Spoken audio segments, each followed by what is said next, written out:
March 25th, 1911. In 18 minutes, 146 people will be dead, not because of an accident, but because a door will not open.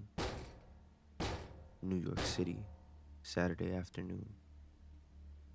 The light outside of the Ash building is softening into early spring gold.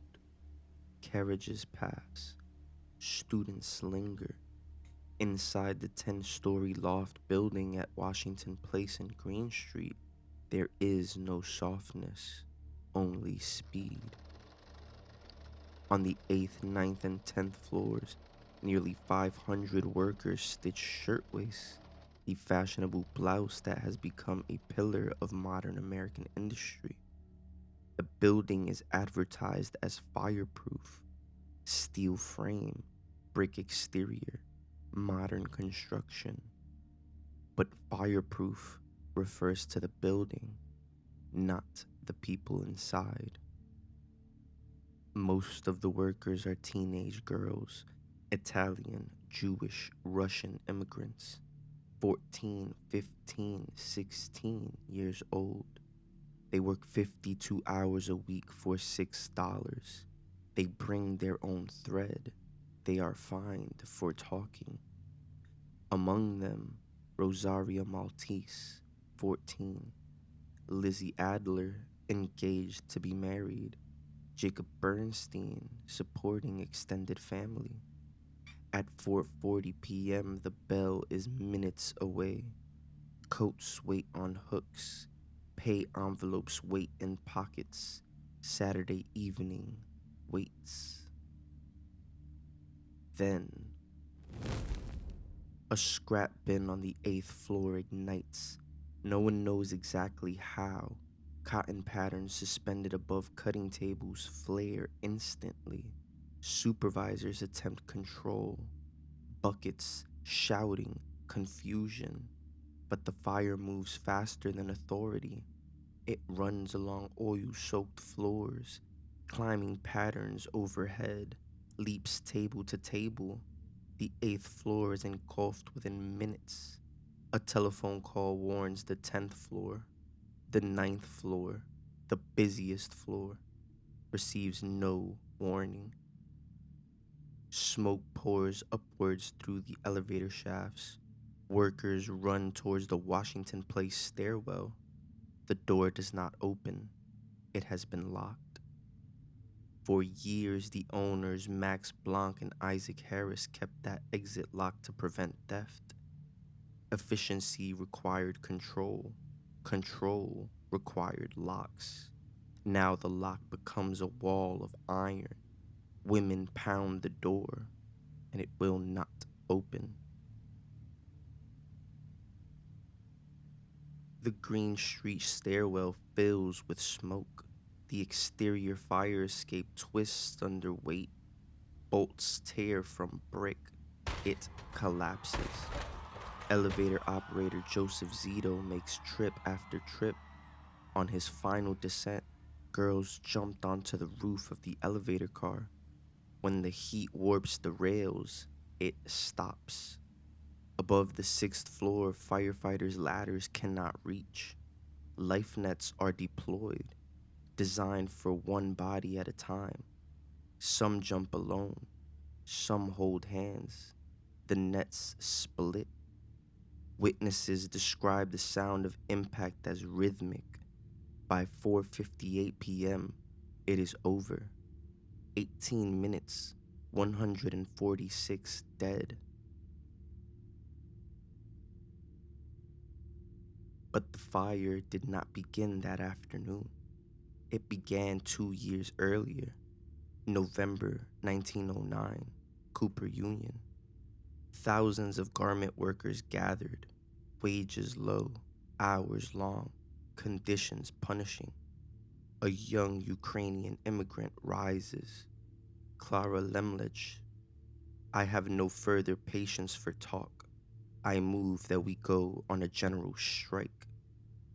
The motion passes. 20,000 workers walk out.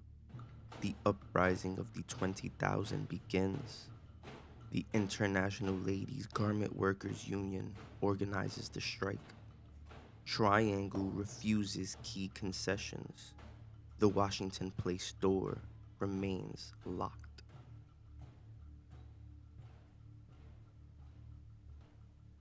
Public outrage surges. Blanc and Harris are indicted. December 1911. The courtroom is packed. The prosecution argues the locked door constitutes criminal negligence. Defense attorney Max Struer pursues a narrower strategy. He does not need to prove the door was unlocked. He needs to prove the state cannot prove it was locked that day.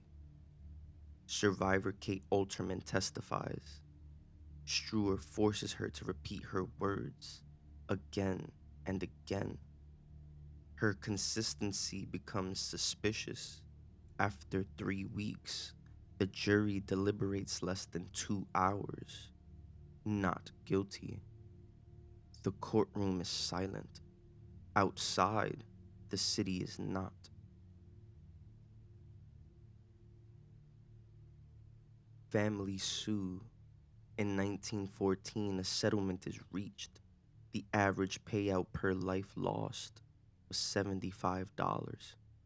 That's less than the value of some of the coats still hanging on factory racks. Insurance records revealed the owners received more for property damage than families received for the deaths. In June 1911, New York establishes the Factory Investigating Commission, chaired by Robert F. Wagner and Al Smith. The chief investigator, Frances Perkins, had watched bodies fall that day. She later wrote, "The thud of a speeding, living body on a stone sidewalk is something that makes you sick to your stomach." Over 3 years, the commission inspects 2,000 workplaces. They measure stairwells, time evacuations, document locked exits. Grief becomes data. Data becomes law. 36 new labor statutes pass. Mandatory fire drills, sprinklers, outward opening doors. Safety becomes the employer's obligation. In 1933, President Franklin D. Roosevelt appoints Perkins to Secretary of Labor. She is the first woman in a U.S. cabinet.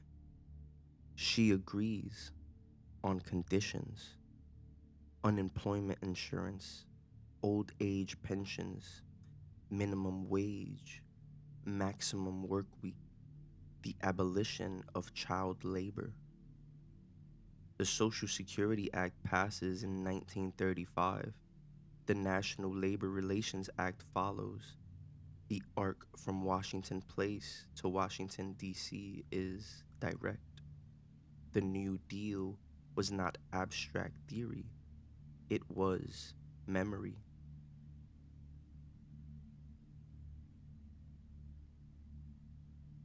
Today, the former Ash Building stands as part of New York University. Along its facade descends the Triangle Fire Memorial, names cut into steel. When visitors lean close, they see their reflection beside the names. In Maine, the Francis Perkins Homestead National Monument preserves the farmhouse where she retreated. On one wall hung a simple sign: "Please do not smoke." She never forgot the cost of the fire.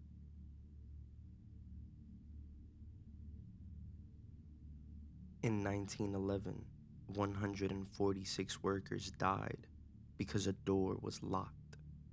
In the decades that followed, a generation decided that no factory door should ever again stand between a worker and survival. If you want deeper breakdowns like this, including cases that don't always make it to YouTube, the full discussions are available on the podcast. can find it wherever you listen, link in the description. And if you're interested in the stories that shape this city, the crimes, the collapses, and the comebacks, subscribe and join me. I'll see you in the next one.